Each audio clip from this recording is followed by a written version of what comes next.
Hello everyone, I am Sarita Srivastava from Mahatma Gandhi Shikshan Sansthan. Now I am going to teach Hindi व्याकरण standard 4th. Mahatma Gandhi शिक्षण संस्थान के YouTube channel पर आप सभी का हार्दिक स्वागत है. बच्चों, आज मैं आपको हिंदी व्याकरण के अंतर्गत विराम चिन्ह को पढ़ाने जा रही हूँ. विराम चिन्ह बच्चों वाक्यों को रुकने या संकेत लेने के लिए जब हम जिन चिन्हों का प्रयोग करते हैं उसे विराम चिन्ह कहते हैं. तो आओ हम इसे इस तरह से समझते हैं.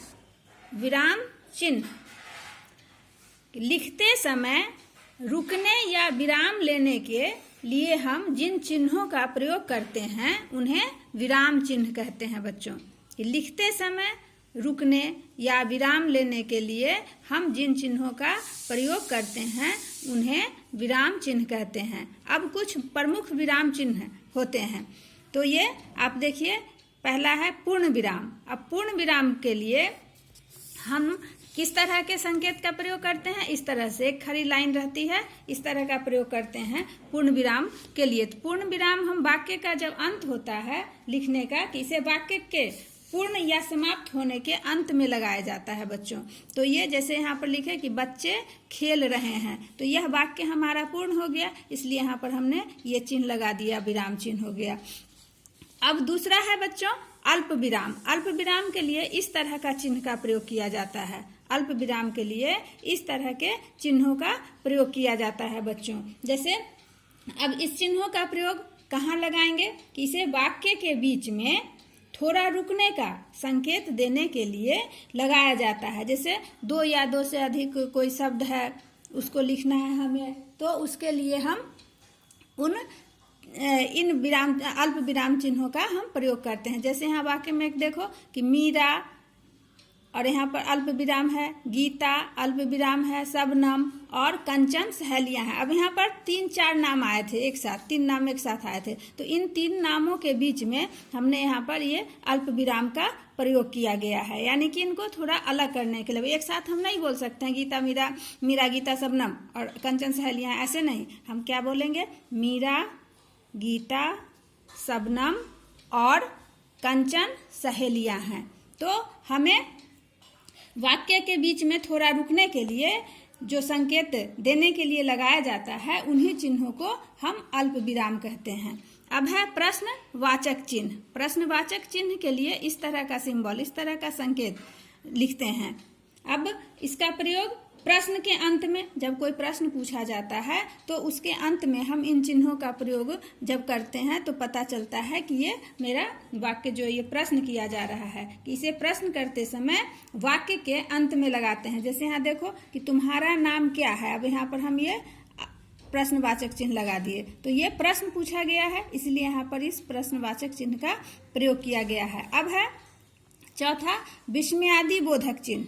विस्मयादि बोधक चिन्ह के लिए इस तरह के चिन्ह का प्रयोग किया जाता है, संकेत का प्रयोग किया जाता है. अब विस्मयादि बोधक चिन्ह, जब आपको कोई किसी तरह का खुशी हो रहा है, कोई गम है, उस शब्द को व्यक्त करने के लिए, यानी कि दुख, सुख, आश्चर्य, घृणा आदि भावों को प्रकट करने के लिए हम इस विस्मयादि बोधक चिन्हों का प्रयोग करते हैं. जैसे यहाँ देखो वाह.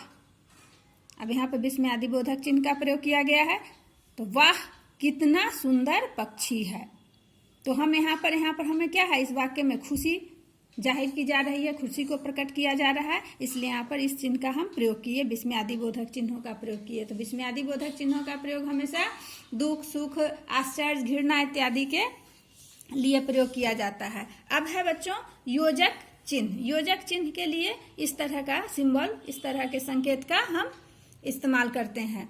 जैसे भाई बहन, दो शब्द के लिए हम इन चिन्हों का प्रयोग करते हैं कि जोड़ने के लिए, कि वाक्य में 2 शब्दों को जोड़ने के लिए शब्दों के बीच में इसका प्रयोग किया जाता है. जैसे माता पिता है, भाई बहन है, खेल कूद है इत्यादि शब्द जो आते हैं, तो 2 शब्द हैं, इन 2 शब्द को आपस में जोड़ने के लिए योजक चिन्ह का प्रयोग किया जाता है. अब देखिए कि वाक्य के माध्यम से मोहन के माता पिता के बीच में ये योजक चिन्ह लगाकर इन दोनों को एक साथ जोड़ा गया है कि मोहन के माता पिता आगरा में रहते हैं। उसके बाद छठा है बच्चों उद्धरण चिन्ह।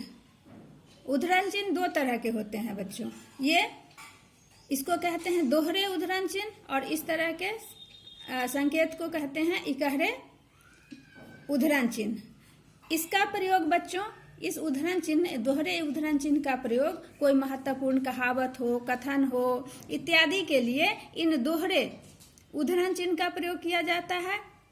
जैसे देखिए जीवन विश्व की संपत्ति है, अब इसमें हमने ये लगा दिया दोहरे उद्धरण चिन्ह का प्रयोग है क्योंकि यह एक कथन है, किसी के द्वारा कहा गया यह कथन है। अब दूसरा ये इकहरा है, तो इकहरे उद्धरण चिन्ह का प्रयोग किसी विशेष शब्द, पद या वाक्य खंड को अलग करने के लिए, इस दर्शाने के लिए हम इकहरे उद्धरण का प्रयोग करते हैं। जैसे रामायण एक पुस्तक है, तो रामायण को एक दर्शाने के लिए कि रामायण एक पवित्र ग्रंथ है, हमारा हिंदुओं का पवित्र ग्रंथ है, तो इसको दर्शाने के लिए हम यहाँ पर इकहरे उद्धरण का प्रयोग करते हैं। तो बच्चों आपको इसमें उद्धरण चिन्ह को देखे, उद्धरण चिन्ह का संकेत कैसा है उसे आपने देखा, समझा। तो इस तरह से आपने क्या समझा बच्चों कि वाक्यों में रुकने का संकेत देने के लिए विराम चिन्हों का प्रयोग किया जाता है। इसके प्रयोग से हम अपनी बात स्पष्ट रूप से दूसरों को समझा सकते हैं। इसमें हमने पूर्ण विराम, अल्प विराम, प्रश्नवाचक चिन्ह, विस्मयादि बोधक चिन्ह, योजक चिन्ह, उद्धरण चिन्ह इत्यादि कुछ प्रमुख चिन्हों के बारे में पढ़े। धन्यवाद।